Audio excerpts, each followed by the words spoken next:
The 2022 draft featured one of the weakest quarterback classes in recent memory, and there was no real consensus on who the top guy was. There seemed to be a cluster of 4 or 5 players that were all considered fringe first rounders, and the expectation was that several quarterbacks would get overdrafted because of how important the position is.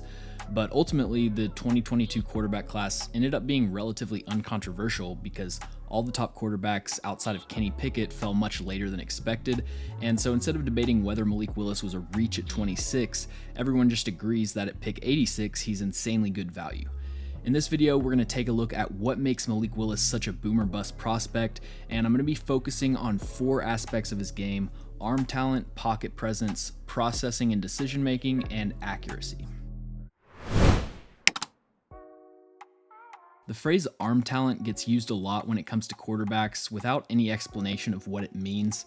So for me, arm talent is comprised of strength, release, flexibility, and touch. When it comes to arm strength, Malik Willis has no problems getting the ball where he needs it. This incompletion against UL Monroe in 2020 is actually the furthest career throw of any quarterback in the 2022 draft class, so I have no concerns about his arm strength. The only underthrown passes on his tape were when he was under pressure throwing off his back foot. But every throw can't just be a line drive. A quarterback needs to have the touch to loft it over defenders who are in the passing lane. Liberty ran a lot of wheel routes and slot fades, and Willis was great at elevating the trajectory of the ball to fit it in between the safety and the corner. Malik Willis's release is extremely quick. He has a bit of a slow windup, but the ball just explodes off of his hand, and this allows him to get throws off under pressure more easily. Even with defenders in his face, Willis can adjust his throwing motion and deliver the ball quickly. And then the final aspect of arm talent I call flexibility, and by that I mean the ability to make off-platform throws from different release points. This is Malik Willis's best trait by far. When he's on the move escaping pressure, he has no problem fitting throws deep down the field into tight windows. This throw against UAB is one of the best plays I've seen a quarterback make outside the pocket. He's on the run, throwing off his right foot, and if he puts maybe 5% less heat on this pass, the DB is most likely undercutting it and getting an interception, but he hits the receiver in stride with perfect ball placement. Here's another similar throw. This time he's practically falling out of bounds, throwing more across his body. And then here's one more. This is a really difficult throw because the DB's on the receiver's outside shoulder, so the ball placement here needs to be inside. Malik Willis has elite play extension ability, and he had the 6th most pressured dropbacks among college quarterbacks last season, so there were plenty of opportunities for him to make plays outside the pocket. 8.8% of Malik Willis's throws were on broken plays, which is the 2nd highest rate of any college quarterback with at least 250 attempts. Liberty's offense was basically just Malik Willis running for his life, freestyling his way out of trouble, and his playmaking ability was on full display. But play extension and pocket presence are 2 very different skills. Tom Brady is probably the slowest quarterback to play in the NFL since they got rid of leather helmets, but he's one of the best at handling pressure and maneuvering the pocket. And the consensus on Malik Willis is that he's terrible at dealing with pressure.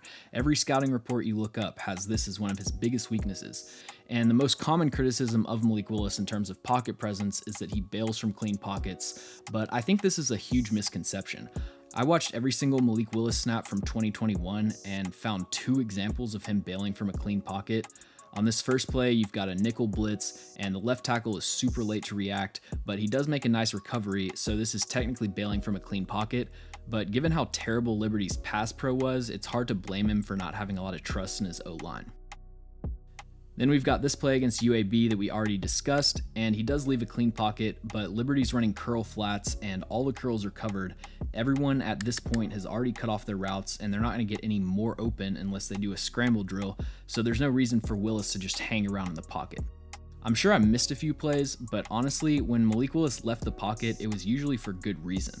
That's not to say that his pocket presence is great. His biggest problem is taking bad sacks when he easily could have thrown the ball away, but he has a really good natural sense for pressure. He's hardly ever just oblivious to blitzing linebackers or DBs. He also doesn't shy away from contact. He's willing to stand in the face of the pass rush and make throws. And when he does leave the pocket, it's not just one read, escape the pocket, and run. His eyes are downfield when he's on the move because he's trying to extend the play. Now, some of these crazy acrobatic scrambles are not going to fly in the NFL when you've got edge defenders that run in the 4-4s coming after you, but I think Willis gets way too much criticism for how he handles pressure, and it just isn't something that I worry about that much. What I do worry about is his processing and decision making, and it's the reason that I would be very hesitant about playing him as a rookie. Right here, Liberty's running a fake bubble go, and they're in trips to the boundary, so before the snap, both safeties are on the play side. Priority one before throwing this go route should be making sure that this safety isn't playing it, but Willis doesn't even check the safety and he throws an interception. Now, I hate the play design because you're running it to the boundary and you don't have any eligible receivers on the backside, so you're drawing the defensive backfield towards where you're throwing the ball. But with that being said, the decision making here is just inexcusable. Okay, next one against Ole Miss, and they're running the exact same play. They are running it to the field side, but again, Willis completely ignores the safety and throws an interception. This next play is still bad, but there's at least an explanation for it. They're running a dig wheel concept, and if it's man coverage, you're just reading the safety and targeting whichever route he doesn't cover. Willis gets pressured immediately and does a good job escaping the pocket, and while that's happening, this safety is drifting towards the middle of the field. But as Willis is rolling out, the safety comes back to the deep half, and Willis doesn't recognize this, and he throws what should have been an interception. And then right here, they're running a simple stop and go. This time the safety from the backside reads the play, but Willis never sees him. Malik Willis also really struggles with high-low reads, so really simple play here. You're just high-lowing this outside corner. He covers the flat, and Willis either doesn't see him or thought that he was dropping off into the deep third. Right here, Liberty's running sail, where the go route occupies the safety, and then again, it's just a high-low with the flat defender. If he covers the flat, you throw the deep out and vice versa. Now, he covers the flat route initially, but then he zones off to the deep out, and he's not even trying to disguise what he's doing or bait Malik Willis or anything. He starts getting depth pretty early and takes a few steps backwards before Willis releases the ball. All right, one more high-low example. This play ends up as a completion, and the touch and ball placement is great, but he still doesn't see this flat defender zoning off, and an NFL corner is probably getting at least a hand on this. Another issue Malik Willis has is not seeing underneath defenders. This is just play action with a seam route from the tight end. Literally the only read on this play is the Mike linebacker.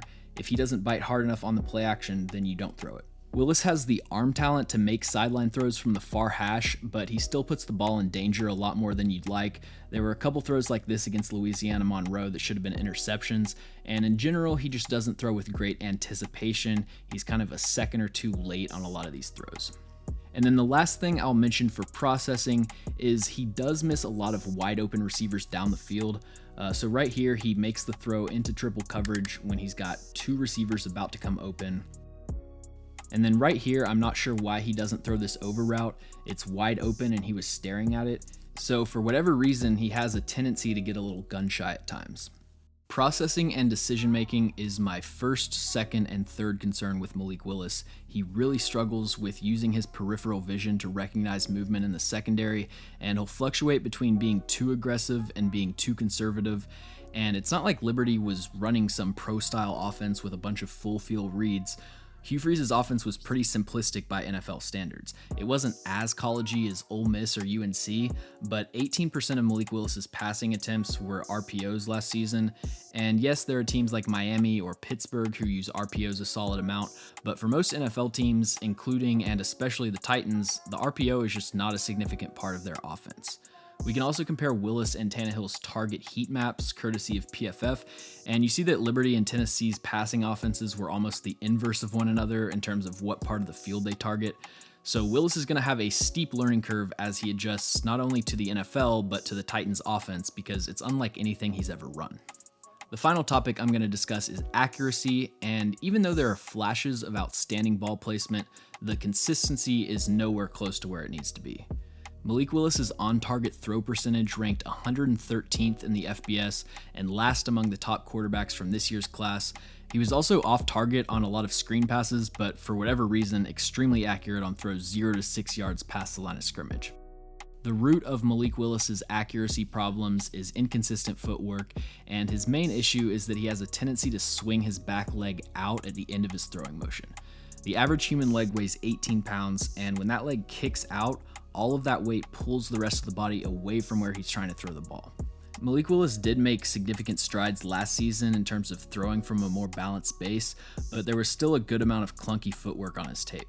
Another thing, and shout out to Paul Kaharski for posting this clip on Twitter, but if you watch Malik Willis's back leg on a few of these passes, his motion does look a lot more compact, and it's good to see him making some improvements, but throwing with proper mechanics in a controlled practice environment with no pass rush and nothing to focus on but your footwork, that's not really enough for me to feel great about a quarterback's accuracy. I need to see it in a live game. Ultimately, I think this was an outstanding pick because even though I don't think there's a great chance Malik Willis works out, there is a chance. And at pick 86, if you can get a quarterback prospect with the upside of Malik Willis, I think that's a no-brainer. And I think he went to a great situation. He doesn't have to start his rookie year. He's not going to face unrealistic expectations like he would if he was a first-round pick. And he's going to an organization with a really good coaching staff and a great culture. I say this with a lot of draft prospects, but it's important to remember that players get better. We're making static evaluations based on the tape that's available, but we're still at the beginning of the development arc for most of these players. Thanks for watching. If you enjoyed the video, make sure to leave a like. It really does help out. Also, check out my Patreon if you want to support the channel and get access to extra content.